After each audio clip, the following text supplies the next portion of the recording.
What's going on, everyone? You're tuned into the Founder Hour podcast. I'm your co-host, Pat, and today's episode is with Michael Barlow. Michael is the founder and CEO of Fernish, a startup that offers consumers a way to rent upscale furniture and decor online. Prior to founding Fernish in 2017, Michael was a vice president at Atom Tickets and an investment banker at JP Morgan. We talked about everything from Michael's background, life as a college athlete, his takeaways from working on Wall Street, what he believes makes a great storyteller and how it translates to business, the early days and challenges of building Fernish, and the future he envisions for the company and beyond. Here we go.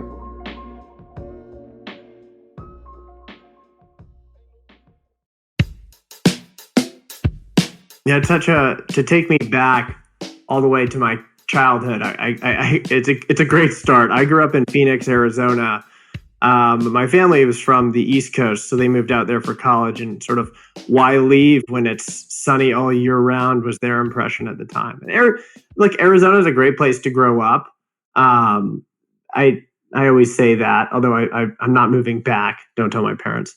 Growing up, I was definitely more of a artistic kid, whether it be, painting, drawing, like sculpture, like anything, like music. I was playing multiple instruments at like age 10. Then it's an interesting story that we tell around the family. My parents thought it would behoove me to have more friends, so they shifted my trajectory to sports and said, "You're now spending all your time playing sports," and that became high school for me. And then, I was a college athlete as well. And so I got really deep into that and kind of put that original version of myself on a back burner, but it's come back in many ways as an adult. Did you, when you're in high school or even younger, did you sort of fit in with the crowd, or were you more of an outcast, or just sort of on your own? Yeah, no, that was the my parents wanted to make sure I was fitting in, right? So I think all parents probably do. But sports was definitely a path for me in kind of late middle school and high school, for sure. That's where my identity started to revolve around.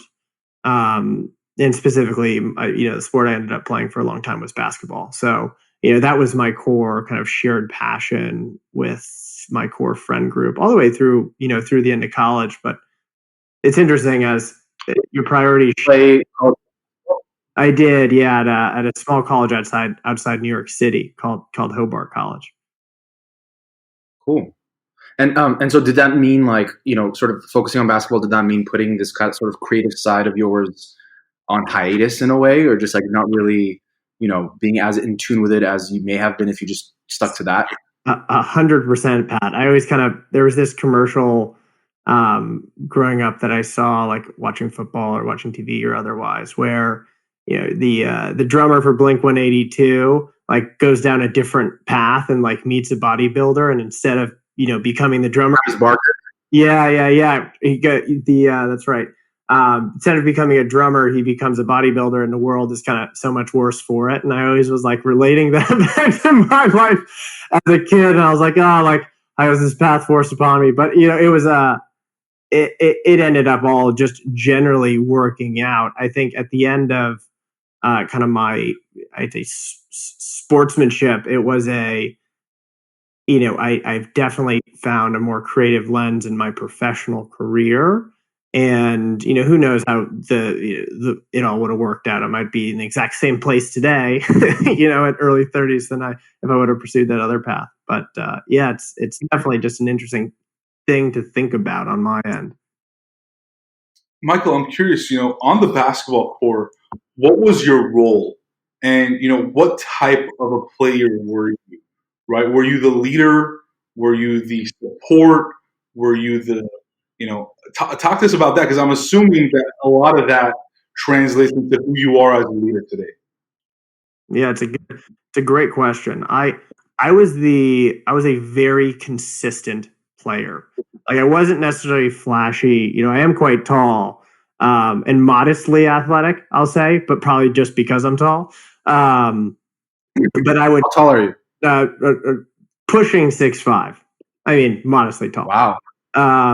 Nice. On Zoom, you never know. So I meet some new like teammates in person. You Wow. 5'6" on Yeah, you never know. But on the basketball court, I was definitely a very consistent player. Like strong basketball IQ is what I hung my hat on. So like running plays and playbooks and stepping up to take charges on defense, which pissed the other team off.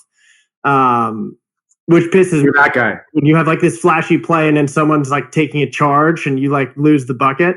So funny, but it was consistency. And then I really focused kind of as a small forward. I focused on just doing the things that no one wanted to do, like not necessarily getting the rebound, but tipping the rebound out. So to give our team another chance was like my go-to move. I was very focused on the technical mechanics of a jump shot. And so my favorite play is kind of trailing a guard charging down the middle, and he flips the ball back for a top of the key 3-pointer. And I could hit that literally 7 out of 10 times.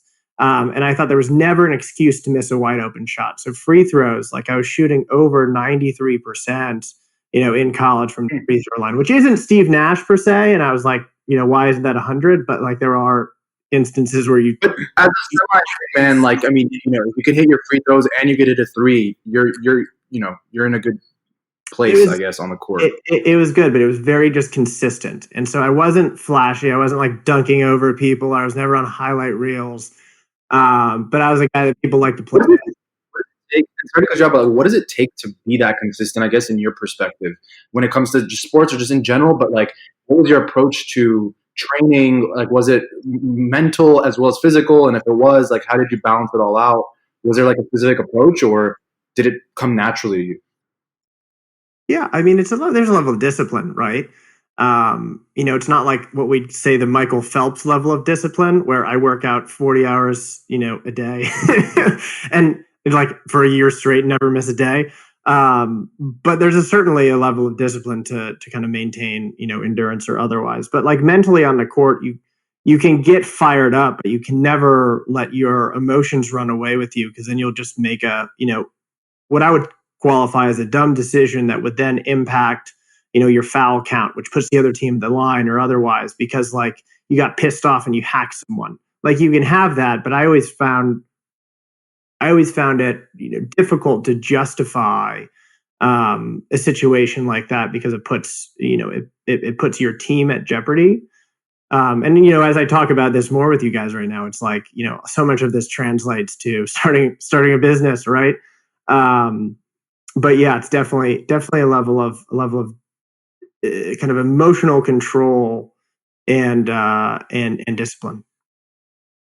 I'm glad you got to that realization, a few minutes into the podcast, because we try to focus a lot on the founders, the early days, so that the folks who are listening or out there, can relate to you guys, right? And say, wow, I used to play basketball, I used to play softball, I used to, take dance lessons, whatever the case may be. Like that's something that you've all done as a kid, right? So what if those learnings translate to me now being an adult professional, and how can I take advantage of some of the things that I might have been good at as a kid and apply them to my life, my work, my relationships, right? And obviously for you, basketball played, a very important role. But did you ever think you were going to go professional, or did you know that there's going to be an end to this one day? So I need to figure out like a backup option or something else that I gotta, build skills in. Yeah, I had a number of folks from our team go play professionally, mostly in Europe. Anyone in the D1 to D3 circuit, we were a very good team on the D3 level. We competed against D1 teams that went to the NCAA tournament, and I didn't really want to. I think by the end of 4 years of college ball, it was okay, I'm totally ready for another path. Like one, you sacrifice so much of a college experience in the U.S. to play a sport. My wife's she was an athlete at Notre Dame, and so she kind of went through the same thing. But I was excited for a new challenge, and I took, as LeBron says, he takes his talents to South Beach. I took my challenge to kind of corporate America in New York City. Not a very creative place, I'll say, but it was a new challenge and a totally new ecosystem for me then. So I think I saw that you had studied economics and political science. Was like the vision that you would end up in, if you weren't going to go down like a basketball path, that you would end up on Wall Street and working? I think you thought it was like an investment banking role. Like, was that the plan? Like, or why? And if not, like, how did you end up there? Why did you decide to do that after college? Yeah, I don't want to throw like liberal arts under the bus, but I will. Or maybe I'm not even throwing it under the bus per se, but like all the skills, I'm doing air quotes for everyone listening, that you learn or classes that you take in a liberal arts education. There's no real application technically to a job you're going to get, right? Sure, it teaches you, what it does do is it give you a creative like framework of how to think about things and connect different things. And so going into interview processes, really my junior year of college, it was okay, how do I leverage the fact that I know nothing into a strength, right? Because you're competing against, I ended up at JP Morgan to start my career, but you're competing against, kids that are graduating with degrees in finance and accounting from all the Ivy League schools and, Notre Dame as like a non, or like all these very top tier schools with like, some of them have investment banking programs. I have an investment banking degree undergrad, and I have this kind of like, I wrote this dissertation for my senior year for like politics and religion, which was like, 65 pages. And like no one else had done that. And so they're like, tell me about your greatest accomplishment in college. And so in these interview processes, I would just talk about things that they didn't even understand or couldn't relate to. And then it was like it came for them like, oh, we have this like quota of liberal arts people who we can bring in that know nothing, honestly, as an intellectual diversity play. And so I played up like, oh, this is intellectual diversity. You don't want all accounting majors from Ivy League schools in your training class program. And that was the angle I took. I will say that folks that I know that went to a liberal arts college are a lot more adaptable, right? At least from what I've seen. They're easily moldable into different things, could play different positions, can learn new skills because they've kind of been exposed to a bunch of different things. Like there's several people at my company that had nothing to do with real estate or finance or anything of that nature, kind of like you, Michael, but came from a philosophy background or something of that nature. And they're just very good at thinking, which means that their IQ is probably very, very high. And they can be taught certain things and certain skills. I mean, I'm just a believer that you could be taught certain skills. It's whether or not you want to do them, right? And I don't think education plays a part in that. I do think that education, and I guess that system of school helps you to meet certain people, be exposed to certain things, industries, et cetera, that can help kind of propel your career. But, I'm curious, for you, you say that it really didn't play a role in getting that job. I mean, would you, looking back, not have gone there? Would you have rather gone to, a Harvard, an Ivy League, or another sort of, top college? It's funny, like, could I have been? I had a couple opportunities on the basketball level, but I totally value the experiences that you had, right? You in college, it could be just a journey in socialization. Right? How to interact and socialize with people and how to build communication skills and like discover and find out like what your passions are. Cause we grew up in Arizona. Like I talked about like the like gear shift in my own life because of my parents' strong will, like how the heck are you going to be exposed to, other people and make decisions for yourself? I mean, college is a perfect time for that. And so it's tough to like look back and see how things would be differently, Posh. But I do think that it's, to your other point, maybe it's Pat's point, but you learn all the, like people can be taught so many skills to get a job done. And it's probably better that they learn those on the job at the end of the day. Because again, like even if you have like a technical, mathematical, economic background, and I took a lot of that from linear algebra to like applied mathematical economics and like all that, but that didn't even help me at all in investment banking. Like none of those equations. Like investment banking is algebra and communication. So it's like maybe Wall Street makes their jobs sound way more technical than they are, but for a large sense, that's what it comes down to. and Microsoft PowerPoint. Yes, or Excel. of course, like both of those. But that's just algebra at the end of the day, and communication, right?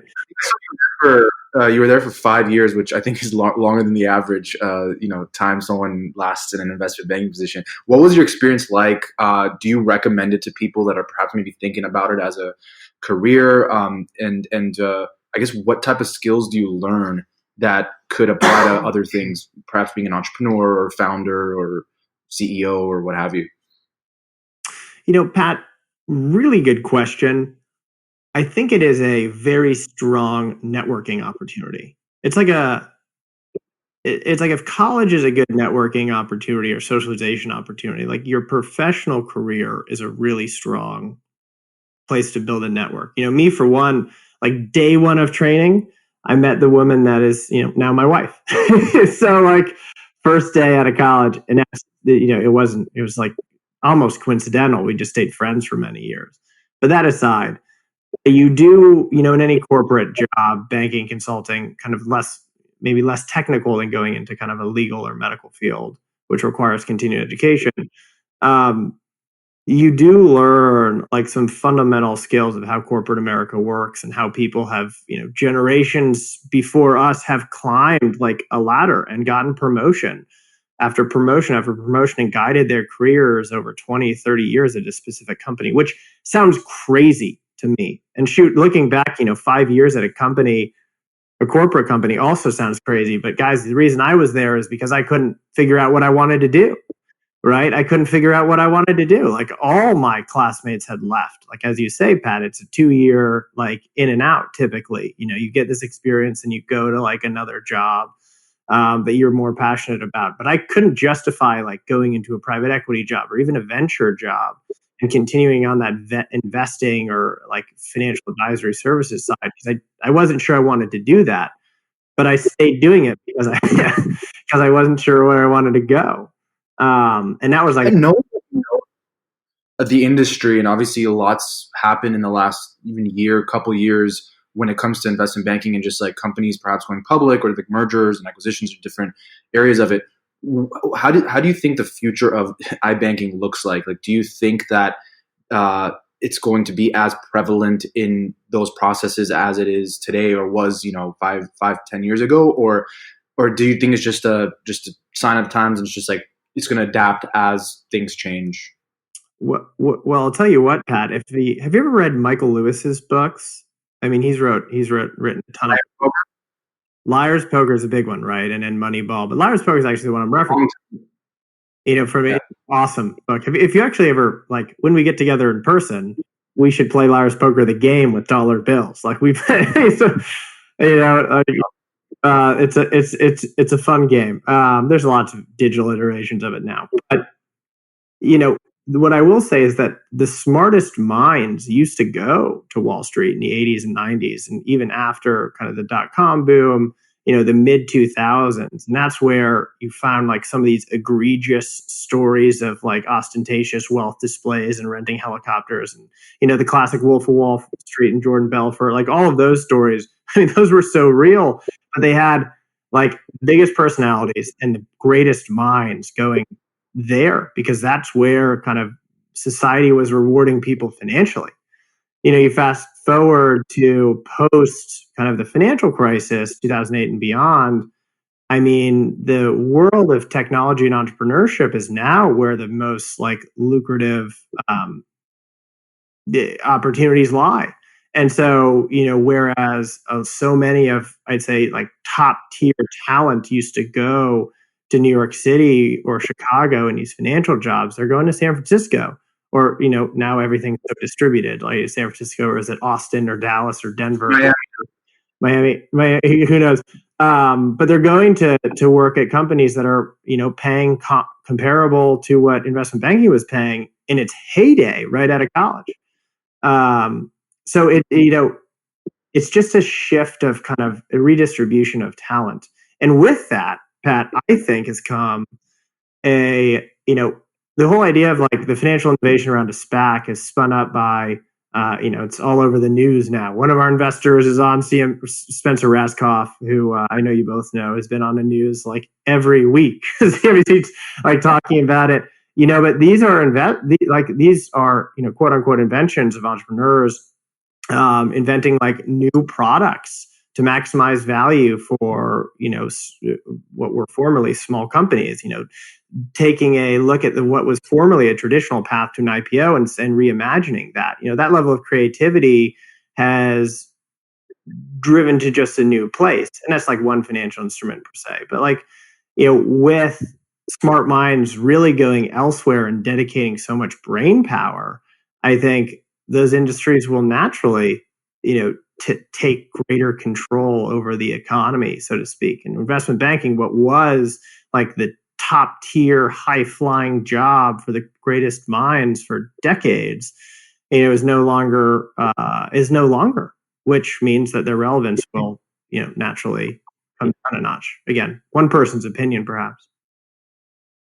Well, Michael, continuing on your opinions, what I'm really curious about, and I think a lot of people could find value in, and something I still think about all the time, is, this idea of, after college, going and pursuing, a job that will make you pretty damn good money, right? Investment banking or, software engineering or any job that has a lucrative kind of upside to it in terms of the financial payout versus going and building skills, right?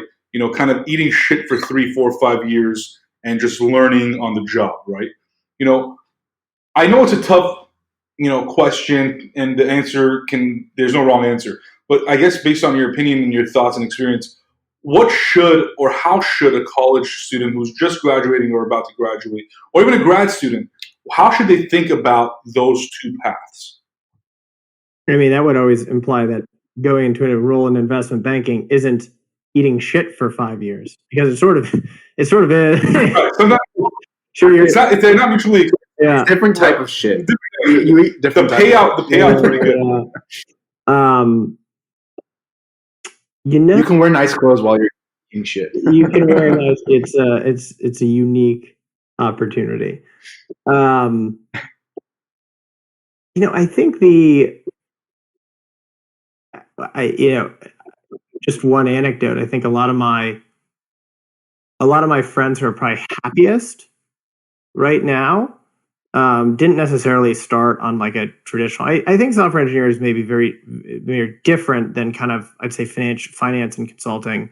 But a lot of my friends that are happiest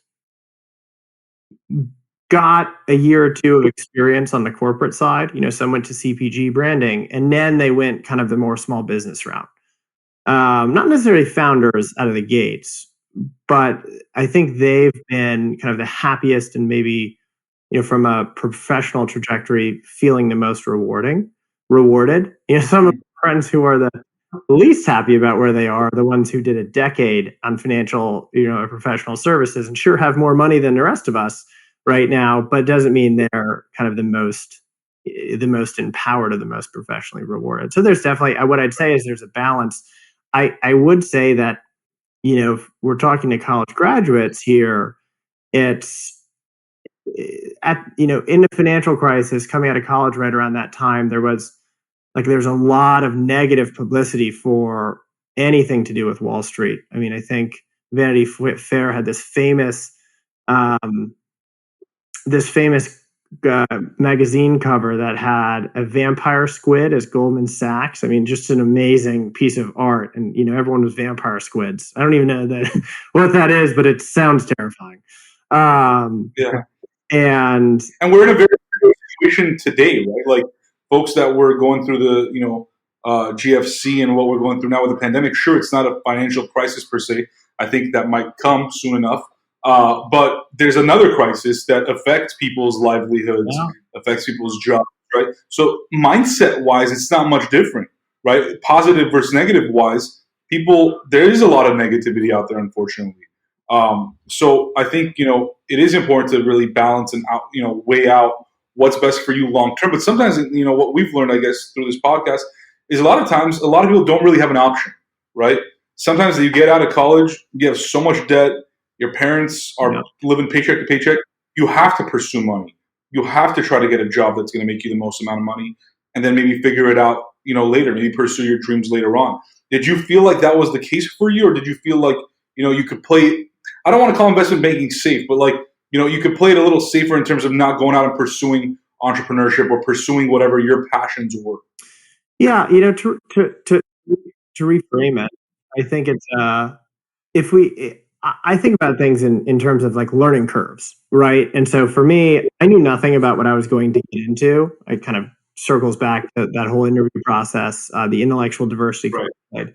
And so I was like, this is an exciting learning curve for me. Sure, I'll be in New York City making a lot of money, which will be a great like socialization experiment, but this is a brand new learning curve. And shoot, if I actually had a degree in finance or accounting, I feel like I wouldn't even be on this like same learning curve. And so I'd probably want to do something like I'd do something in politics or like, something on a startup side, right out of the gates. So, that learning curve really burns off after 2 years. And so, I transferred 2 times inside the bank to different groups across promotions, from leverage finance, M&A, and just to keep those learning curves alive. And I was really figuring out what I wanted to do. But at the end of the day, I was kind of done with kind of that corporate America learning curve. I think a lot of people feel that way. And actually, as a generation, millennials and Gen Zs, we're actually empowered, like through culture and society, to jump, let's say, from those corporate rungs earlier rather than later. Whereas our parents were not. You could talk about, how you frame the question, kind of. You don't really have options, or you took an easy path, so to speak. But I think kind of this learning curve analogy and a kind of a monkey swinging from one to another, that's where, like, from an intellectual perspective, I think I personally find a lot of fulfillment. And, as soon as I decided I wanted to go the startup route, this was 6 years ago, I like left on a dime. I was like, this is what I want to do. I want to go to this company in a storage closet, cross country in Venice, California, and live in a garage and work with a team of 10 people to build this thing. Like, what an amazing learning curve and a cool experience, right? You pick your pay, you cut it by 65%. But that kind of didn't matter to me at that point, because, hey, we were going to make it big at a startup. Company you're talking about, I think it's Atom Tickets, right? You went to started working there, which was how did you even find out about them? How did you find out about this company that was in a garage? Like, how did the opportunity come across you, and why did you decide that this was what you wanted to do, and what was the role?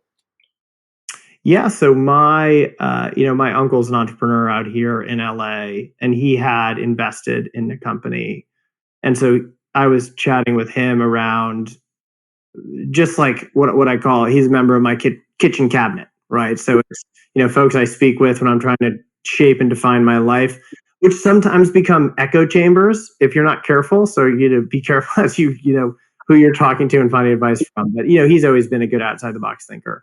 And I was looking at a number of startups at the time, and I feel like I had a good financial set of skills and backgrounds. And so I joined this company as the first kind of finance and BD employee in summer 2015.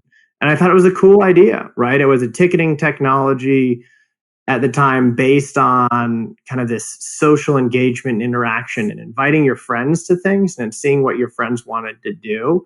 It was a layer of just, again, social engagement that didn't exist in either Ticketmaster or Fandango or StubHub or any of these like big established public companies or corporate owned entities. And I thought we could really disrupt that. And I was kind of big on live events and enjoyed music and enjoyed movies, and I thought this had really wide application.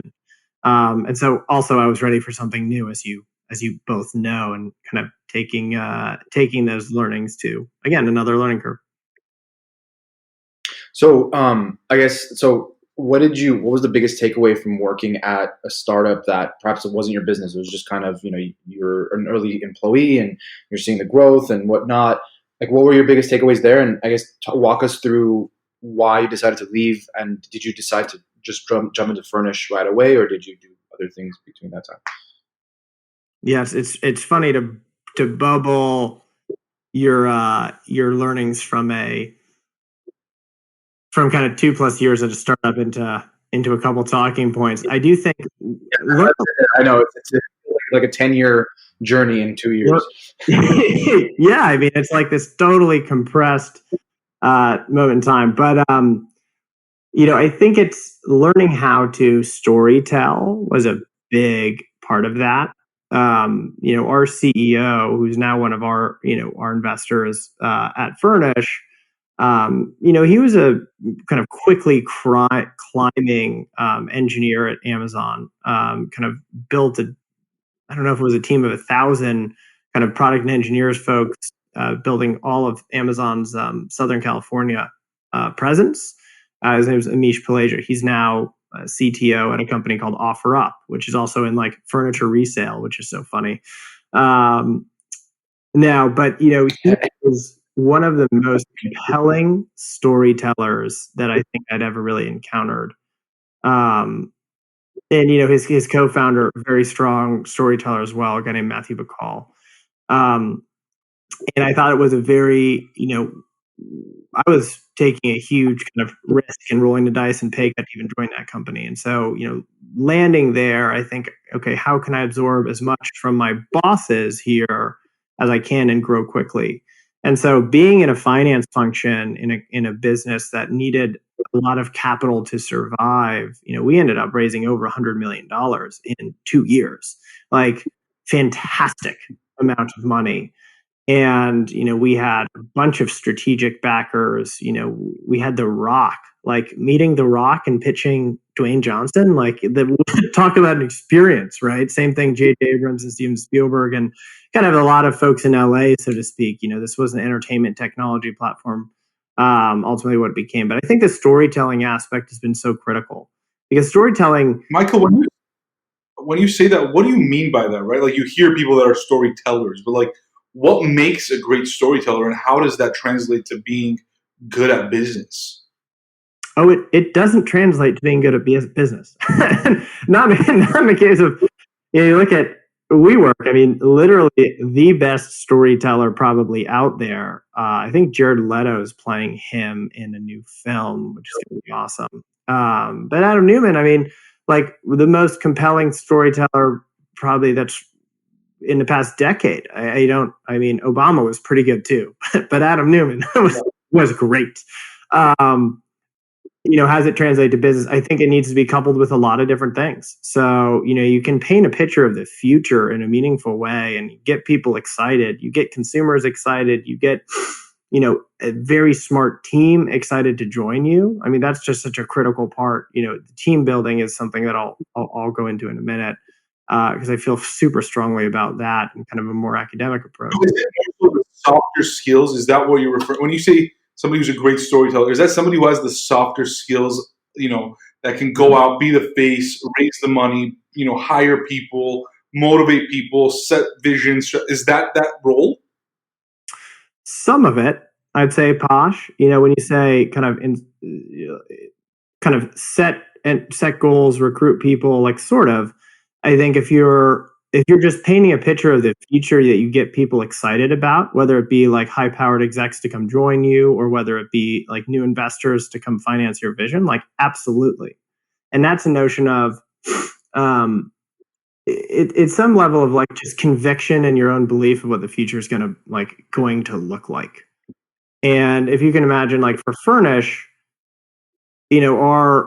our vision and our story is to make it effortless to create a home. Like you should never have to worry about making your home look like an absolute fantastic reflection of yourself and something that you're proud to show off to friends and family. And hey, when you're moving from San Francisco to Austin, like the rest of that city, you shouldn't have to like pay a cent to move anything. And you should just be moving into a new place that's already set up to spec for you.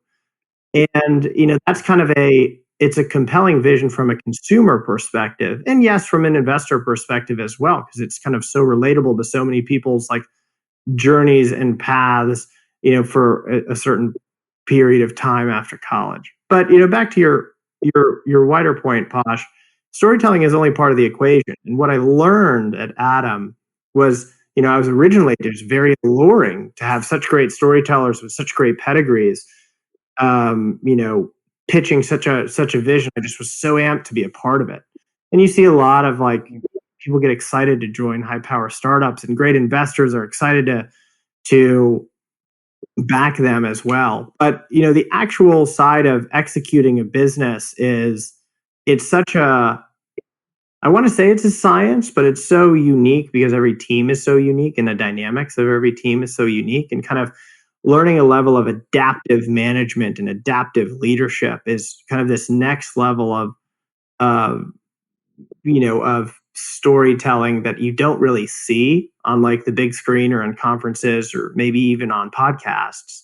And that's something that I think it's a learning at Adam. They did a good job. I think there was an opportunity to do a better job. I think, the whole team will acknowledge that too. And something that we're focused on at our business now is how do we provide kind of those tools and those guardrails and that kind of like contextual based leadership and that adaptive management to make everybody do the best work they possibly can. And kind of we're talking in a time where, the other day Jeff Bezos said he's stepping down, but like that guy could not just story tell and paint a vision of the future around, hey, people are going to order things online, period. That's the future.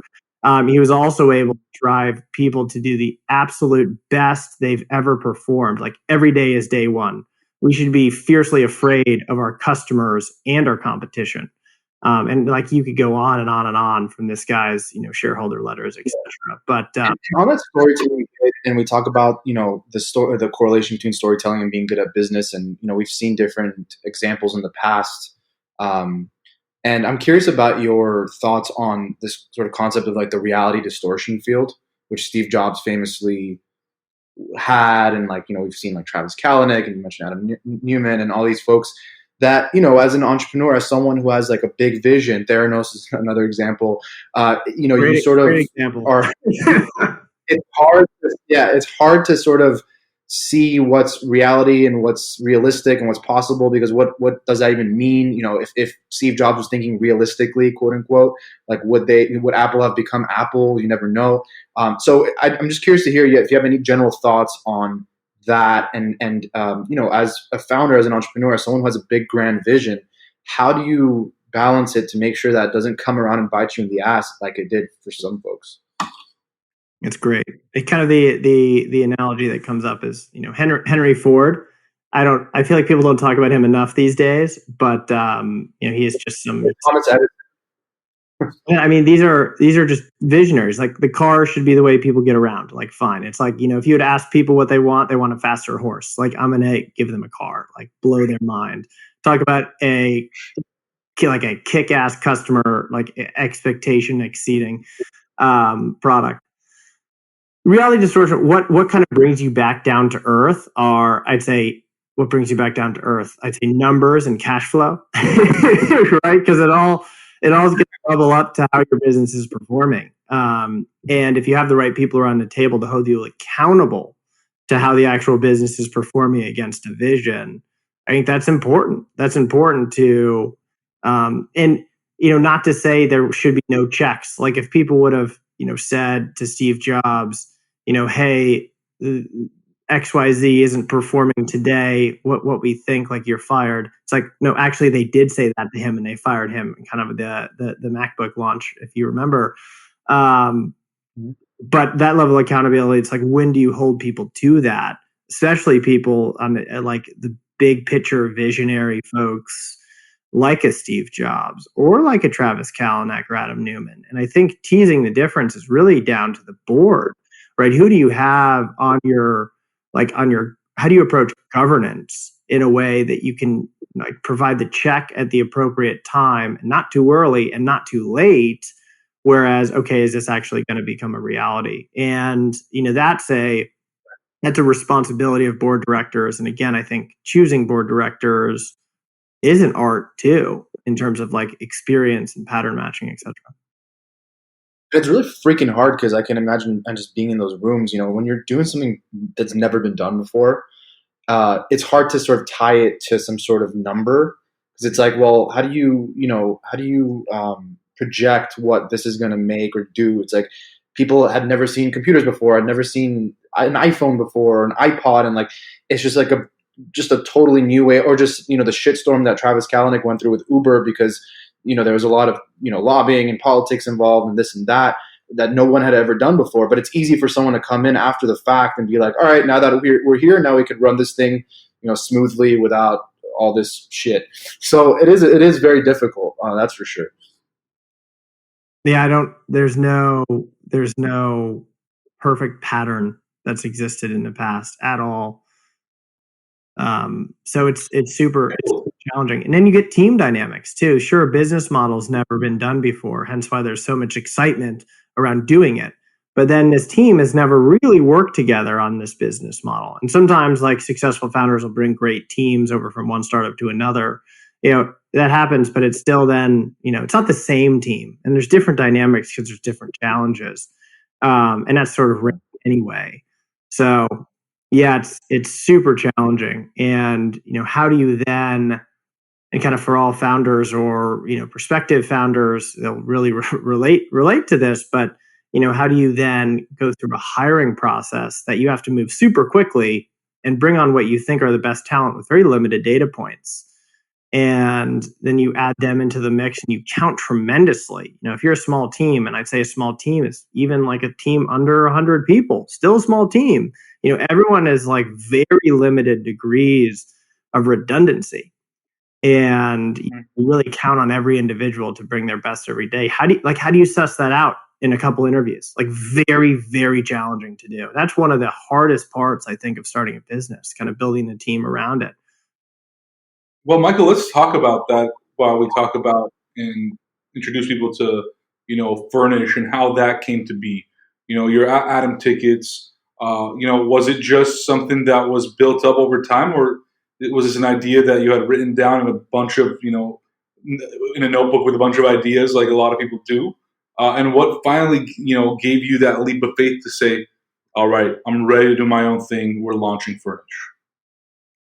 Yeah, it's a very exciting time. I say 2017, the first few months of exploring and then starting a business when there's sort of very limited responsibility, no board at the time. So it's super exciting time. There wasn't a list of ideas, but I think I was slowly gathering while at Atom, here's what I really liked about how this business is built, and here's what I would have done differently. And, should I ever have an idea, you kind of start making a list of, here are some very concrete learnings, and kind of going back to kind of my disciplined or methodical approach to things generally. I had these documents of like things like how to approach starting a business and pick a co-founder and like flesh out an idea and build like operating metrics and a model around stuff. And then the idea for Fernish really emerged in spring of 2017. It's a good story. It's long, but I'll try to truncate it. So sorry, before you already had it in your mind that, all right, you know what? Like I've learned a lot at this point. I feel like I know what it takes to start a business. And at the time, you didn't really know an idea, but you were just like, I know I'm going to start a business soon. And then the idea for Fernish came along, and then the opportunity came along. Is that how the kind of timeline worked? Yeah, Pat, it's almost. I think it's, hey, starting a business would be a cool idea because I think it's a great learning curve. And you kind of have this founders are the coolest people ever. Really, we go through a lot of pain, right? It is rewarding, but there's a lot of pain involved too. You find that out after you make the leap. And then it was, okay, here are all the skills I want, like I'm learning now. Should I, get to that point? And then the idea came. And if it wasn't this idea, it probably would have been a different one. Right. And so it was, it wasn't a list of ideas. Let me go find the skills and conviction to go start it. It was more like, here's a mindset thing. Like you just had your like kind of, like radar on that. If anything kind of, you were just kind of you were being more proactive about it as opposed to just sitting around and like if an idea comes, cool, I'll start a business. If not, I'm just going to stay doing what I'm doing. Yeah, look, Pat, ideas are cheap, right? Especially the idea that we had at Fernish. It's a difficult business. There's so many moving parts, literally moving parts. But I'm sure so many other people have had this idea. And talking to people about the idea before we launched the business, so many people were like, oh, I've always wished something like this existed. And it's like, okay, how the hell do you go execute like a physical goods, heavy logistics business, deep supply chain, and changing of customer behavior? Like, it's a challenging business. Not to say it's not going great. It's just, there's easier businesses out there, which is probably why no one's. I would assume that last one, changing consumer behavior, is probably the toughest, right? In a way, I think like everything else, you sort of perhaps find examples of, but like consumer behavior is very, very difficult thing to do. And like what we're going through now as a business is, we can kind of bounce from topic to topic. Is, how do you more align with consumer expectations and what consumers think they want, when you sort of know they don't want what they think they want, or they think they're going to do something, but they're not actually going to do something because like data and anecdotes says they're not going to do something. And so it's like, how do you really hit that nail on the head? I think it all is kind of messaging and like timing of delivery and then sales channel processes. But there's a lot of, again, it's methodical, it's multi-pronged. You have to have the right team with the right playbooks and patterns to go and execute against. It's funny, Mike. You said that a lot of people would have had this idea. I think I had told you this already when we first spoke. But Pat and I, we had done a podcast just like this, and we were driving to get food after the podcast, and we were always just bouncing ideas. And for a time, we've always hopped on different trends. Like one day we'll be into like CPG, one day we'll be into like sustainable clothing, SaaS. In this period of time, we were very much into subscription businesses, and we were like, okay, what do we think would work? And I was like, I think like furniture rental would be pretty cool. Like every 6 months or so, they would change out the furniture in my apartment and in the house or in certain rooms or whatever, because you get bored of it and it's just a way to kind of just test things out. And if I like it, I could buy that one. And we're like, yeah, who's going to do that, right? Like, why would anybody do that? We kind of kill ideas. But then yeah. But then we got introduced to Fernish, and we're like, you know what? If we came up with it, we think we're smart. This must be a smart idea. And then here we are today, talking to the founder of Fernish. This is how we're on. I'm glad you did it. Yeah. So all right, so walk us through how the idea comes. What did you see? What is the opportunity, and how did you go about getting the ball rolling? Yeah, it's I'm going to truncate the story as I mentioned, but I had moved 5 times in 7 years across 3 different sets of roommates from New York and LA, and kind of bounced around and never really liked or was proud of the place I lived. And, I think a lot of people can be like, oh, they walk into a really nicely decorated apartment. And you're like, wow, I wish that was my place. Like, really, it's like, would I've spent the time and money to get it up to that level? It's like, no, it's just too much effort or too much perceived money. But at the end of the day, that all happened, and I had logged those as pain points in my mind, but they were the reality. It's like, retail is retail, moving is moving. Like, who's going to change these things? Maybe you can get lucky and buy secondhand, or not move IKEA furniture because it costs more to move the furniture than it actually does to buy new furniture, which is a funny fact, especially from New York. But at the time, Spring, my now wife, was moving from Chicago to LA, and she was, for very good reason, complaining about, hey, like, I can find an apartment, but getting, like, I have a roommate in Chicago, getting all this new stuff moved and set up. We weren't moving in together to start. And this is just a huge hassle. Like, can't we just isn't there a way to just make this easier? And so we thought about like co-living solutions. Which she actually ended up doing, right? And not that she liked any of the people that she lived with in co-living at all, which is, I think, the largest challenge with co-living. But it was just like an easier process. Not that she liked how anything was decorated or otherwise. But that really got the ball rolling, because then I started reflecting, like, with her in tandem, all the times, like, we had moved.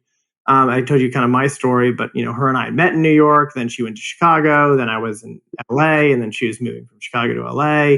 And just talking, I spent 60 hours like right out of the gates, I set up interviews, 1 hour interviews with 60 people, like friends or friends of friends, and talking about their experiences moving, their experiences with furniture. And it was just so apparent that these two pain points should actually be like points of joy, points of excitement. Like you're moving to a new place and setting up a new home with potentially new people. Like, how cool is that? Like, that should bring you an overwhelming amount of joy and excitement. So, why should you have to deal with all this shit, for lack of a better term? And so, is there a service economy solution that can deliver that for you while making you proud of the place that you live? And so, at that point, it was validating a lot of the consumer demand for the idea. And then, that was kind of phase one for me. And was the idea from the beginning that it would be a rental sort of subscription business, and that you would also, because obviously getting the furniture is one thing, but doing like the design of it and like the, kind of the interior design hat is like a different hat. And like to your point on I don't know what you said, what you called it, but it was kind of like, you think it's more expensive than perceived value. Like you think it's more expensive than it could be if you were to buy used and kind of hack it together. So were you also offering that service, or was that something that you thought, we're just going to focus on having the inventory, doing the rental business, and that's it? Yeah, you kind of gradually get there. At first it was, validating the idea. Then it was actually so funny. The manual pilot we launched was, have a Google form, have people tell you what they like, then go build a PDF that's custom to people. We didn't have a website, right? And we were getting paid on Venmo.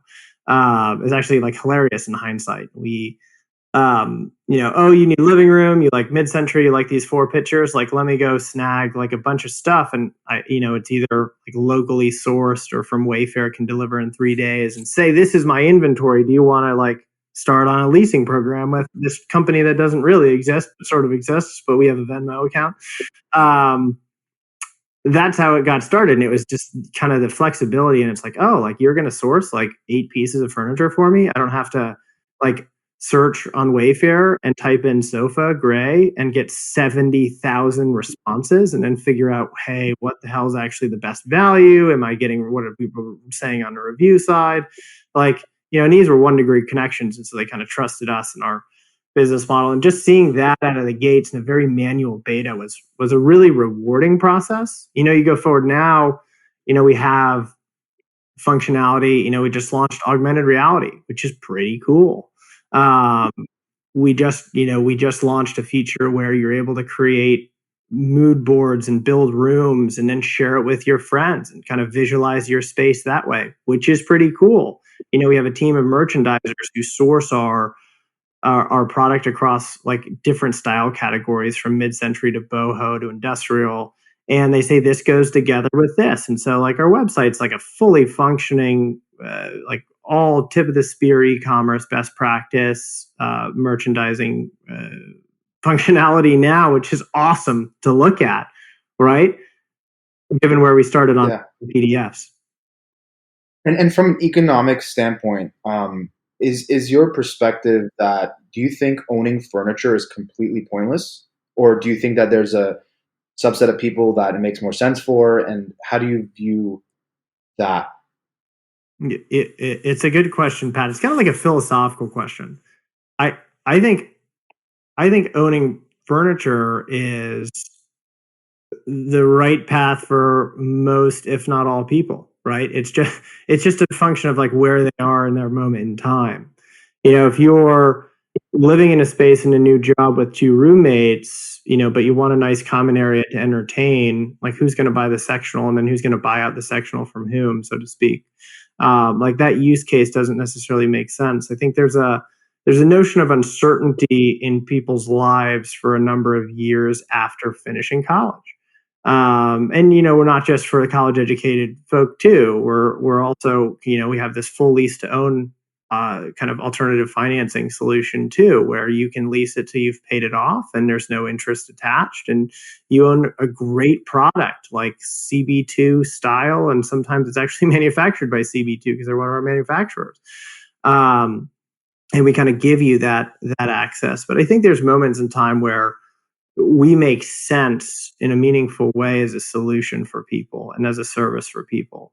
And kind of a more meta point, Pat, I do think, a generation of people, we still value ownership as millennials. Like, it's not like we don't value ownership at all. We just might not value it as early as on in our lives as our parents did, right? It was all about immediately kind of owning a home, and getting one could say the white picket fence, but I think that might even be a generation prior.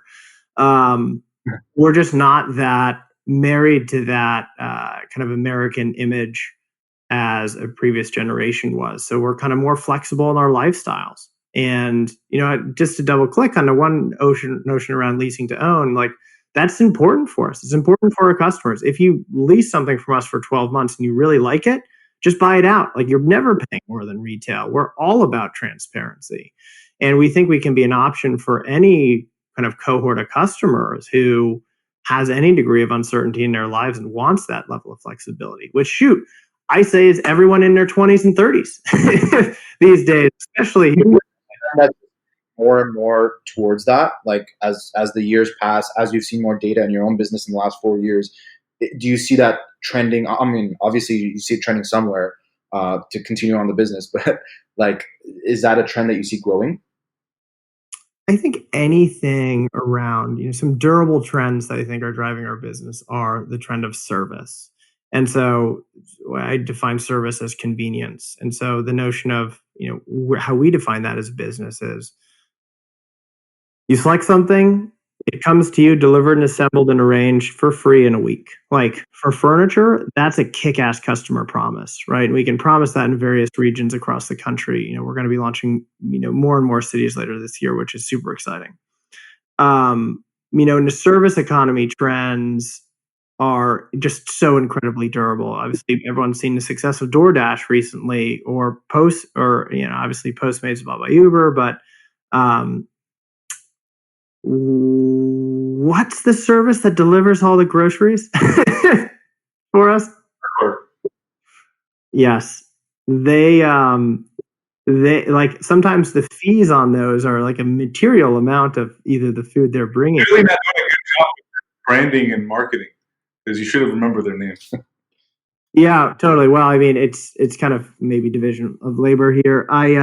We mostly use kind of Amazon Fresh Whole Foods delivery. So, but sometimes kind of the fee on a DoorDash order is actually, you're paying for convenience. People are very open to paying for convenience and trying new things. And so really focusing on that is such a durable trend. I think we'll continue to play off of. I think mobility is also a very interesting one, whether it be intercity or intracity. Obviously, we see a ton of data right now from, people moving around which cities to which cities. I think Nashville is the highest growing city in the US, quickly followed by Dallas, Austin, Miami, Denver, and kind of another cadre of cities. I mean, LA isn't necessarily shrinking like some other coastal cities are. So we're in a pretty fortunate place. But I think mobility is correct me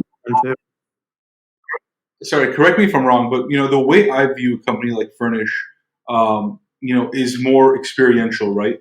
And where I really kind of draw the comparison is when we interviewed Joe Fernandez, who was the founder of Joy Mode, right? Which had the similar concept of like, first rent it, test it out, and then if you like it, buy it, right? Like, own it, right? Why would you need a podcast microphone if you're not going to podcast all the time? But if you like it for a week, then just do it, right? We've been doing it for 3.5 years, so now we officially like it and we've owned it for years. But that's the same way I see furniture, right? Is, how do you know it's going to look good in your house? How do you know it's going to feel good for your butt? How do you know it's going to feel good for your back? Mm-hmm. Why don't you try it out a little? Do you think that more than, the convenience aspect of it, that, there's a generation, our generation, specifically, that values that experience, right? Even without her, right? The fact that you go and get to test it out in somebody's home, right? That's experiential. Or you get bored and you just want completely new furniture. Right. Or Warby Parker, right? The experiential aspect of their business, right? I do think that experiential direct-to-consumer businesses that are online e-commerce businesses are going to be the ones that win out. So I'm curious, from your point of view, is that something that, is a trend? Is that something that is going to be here for a while in terms of the experiential component of businesses? Yeah, I mean, experiential commerce and economy is absolutely here to stay, and I love the founders you referenced. I mean, Joe Fernandez is someone I've looked up to personally for a while here in the LA ecosystem, and obviously, Jake as well. There's not many furniture entrepreneurs out there, let alone furniture entrepreneurs in LA. So we love what they're building at Outer. Also love how it's completely non-competitive. I'd say I mean, delivering an amazing service is absolutely an experience. Like we have hundreds of testimonials across thousands of customers now in the Pacific Northwest and Southern California around like, wow, that furnished delivery was, one that came in the other day said, made me feel like a rock star. Like, how cool is that? Like you order furniture and you feel like a rock star. Like that's exactly the experience that we want to provide people. You're moving into a new space, and the day you move in, a couple days before you've ordered 16 pieces of furniture. It's all delivered and assembled before the rest of your shit arrives from your movers or otherwise. Like, what an amazing experience. The experiential aspect of like, I want to try this, and then I might buy this or I might swap this out. Absolutely. That's a real use case for us too. I'd say the broader application is, I live in a studio in Santa Monica, and I'm just going to be here for a year, and then I'm either going to move in with my significant other or move to a new city. And why would I want to, why do I want permanent furniture for a very temporary home? Even though I want my place to look like it has permanent furniture and like looks really cool with that. But at the end of the day, that's not going to look good in your next place. You want your next place to be set up to spec. Maybe it's like regional differences if I'm moving to Denver or New York or Miami. Maybe it's just spatial differences too.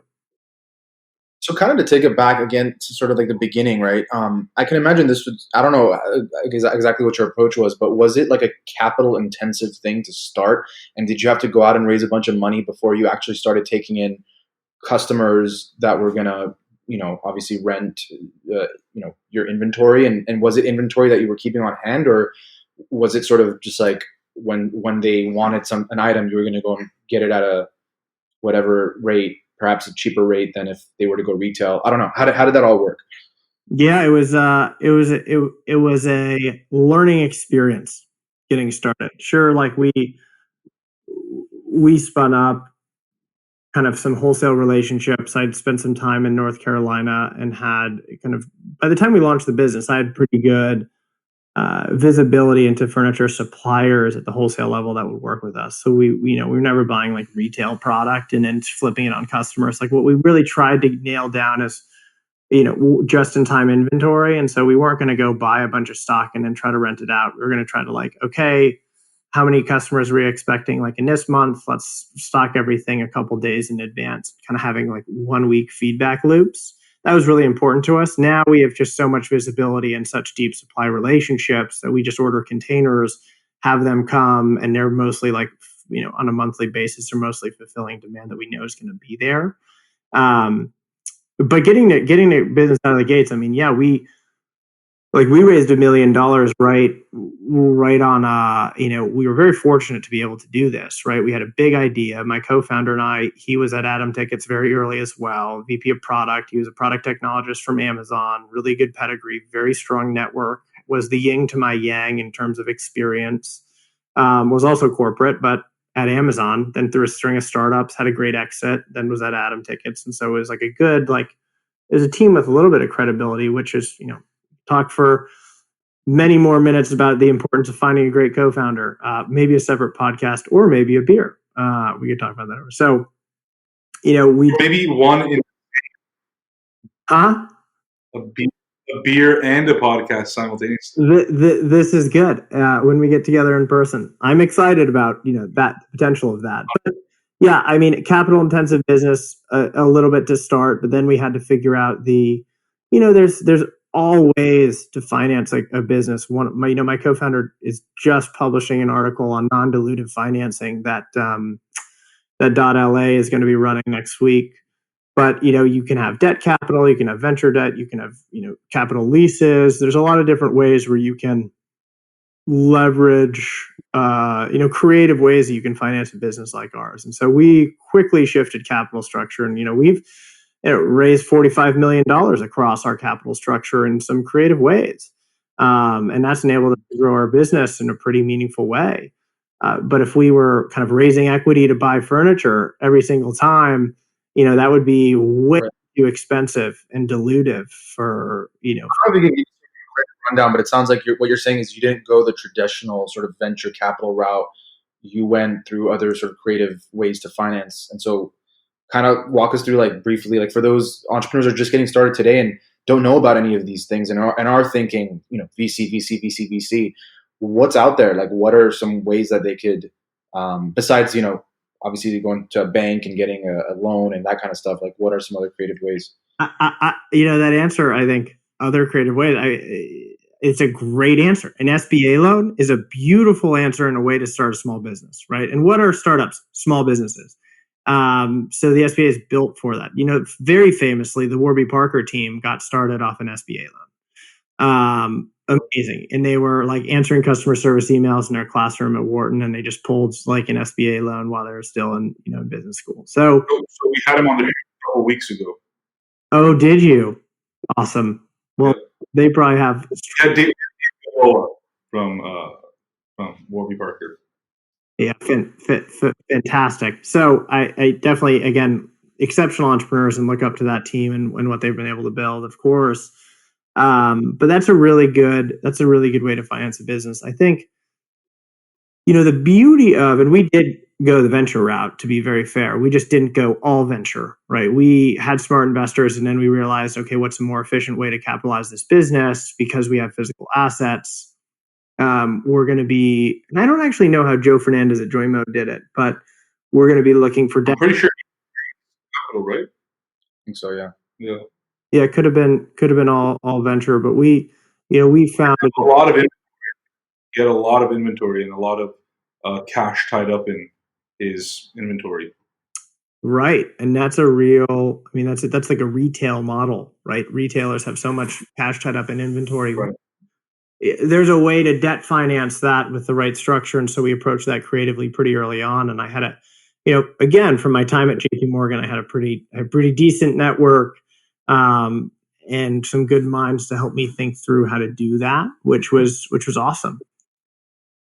Michael, I'm sure we could talk for hours, and I really do think a round two and is definitely in the picture here for us, just because Fernish is still at a very early stage, and there's a lot of stuff that's yet to happen that we would love to follow your journey. And there's been several times where we've had founders on the second, third time, but just quickly, in the last 3-4 years now that Fernish has been active and going and growing, for you as a founder, what has been one of the biggest challenges, and how did you overcome it? Such a good question. There's so many mountains that that appear that you're just not sure they're going to appear. It would all come down to team building. Honestly, I think it's a challenge, yes, but the challenge has a number of different heads that you don't expect. Right, recruiting the best team. People say that, and it's so true, because the best team really elevates you as a kind of a new or potentially younger executive to perform in a way that you don't think you can. But then it's the retention side of it too, right? To keep a very high caliber team engaged, you have to really evolve and improve your own management style around delegation and empowerment, and something I mentioned earlier around adaptive leadership. So I think the team building side is the biggest, I'd say, challenge I wasn't expecting in the business. And sure, there's a lot of like operation technicalities and logistics things that and customer management and billing and all that. But that's, as an executive of a business at this point with dozens of employees, you say, okay, building the team is what no one tells you, and like the academics of titling and the academics of providing a growth path for everybody. I mean, it's so critical for a company, and so many companies get it wrong, and sometimes it's washed over because great product market fit early, but it always will come back to bite you. Are you able to share a specific time you got it wrong, right? Like a time that you made the wrong hire and it wasn't favorable to Fernish? I mean, like, can you share an experience so that we have a better idea of like how that mistake came to be and how you fixed it? Yeah, there's a couple examples of like folks that we hired that we thought were rock stars because they had like great pedigree. Like we hired our first director of marketing from Airbnb, and she had just all the right tools and skills. But at the end of the day, we knew pretty quickly, after 60 days that we're too small of a business. And yes, one can say they're excited to work at startups and can really handle kind of the multitasking and wearing many hats, but at the end of the day, a lot of people can't, right? Especially when they come from Airbnb is not a small company. Even 2 years ago, Airbnb wasn't a small company. So that's just one example. And again, it all comes down to, and sure, we probably lost kind of a quarter of growth and potential because we hired the wrong fit for the wrong role. But a lot of companies sometimes lose a year in a specific function because they're not focused, or they don't want to fire someone, or they're like afraid of doing XYZ. And that's kind of a failure in management in a pretty meaningful way. And so again, you have to really... So the phrase fail fast also applies to fire fast. Yeah, it does. And it's nothing like personal. Like a lot of the folks we brought on and had on our team for a short period of time were great. They just weren't great for the role that we needed at the time. And shoot, right. I'm on. I hope I'm as big as Airbnb, so we can have all these kind of potential mistakes washed over and be, a big business pitching ourselves as a startup. And that's really the point of the Founder Hour at this point of our kind of, our, this podcast, whatever you want to call it, this initiative, this project, is so that other entrepreneurs that are listening in, they get to learn not from the business books or their education, but literally they can listen to Michael Barlow and say, when Michael Barlow was starting and he hired a director of marketing from Airbnb, that ended up being a mistake. It might not be a mistake for that company, right? It might not. But now you have the ability to weigh those options because you've been exposed through your story, right? That storytelling component, right? I think good founders also listen well to other people's stories and what type of experiences that they've had, and we have no doubt, that, Fernish is going to become a massive company. You can tell just from the person that you are. And, a lot of the time we get asked the question, like, what's something that we consistently learned or know about because of this podcast, right? We've interviewed 150 plus people, 160 plus people. And I think, at least for me, and I think Pat would agree, is that the most successful founders were always the most kind, the most generous, the most giving with their time, with their money, with their expertise. And that reflects in the team that they built. That reflects in the time they gave us just on the podcast, being transparent. And that's something that I'm sure they give to their investors. And as a result, that reflects in the product or the service that they put out. So, I think that you really exemplify, those things. If I were, predicting things, I think Fernish is going to do great just because somebody like you is the leader, right? And I don't say that a lot to people, by the way, because we talk to a lot of people and not everyone, gives us that same sort of vibe that, we want to work for that person or we want to root for them, right? It's like a team, right? You want to root for your favorite player because of not only who they are on the court, but also off the court. And this is off the court, so thank you for your time. I think a part 2 is definitely something that we'll do. Yeah, we're looking forward to in person. So yeah, thank you again. This has been awesome, guys. Really glad to have been asked with, alongside the folks at Joe Fernandez and Jake Liu. Thank you for your time, Michael. This has been awesome, man. Thanks for hanging out with us, and we'll see you soon.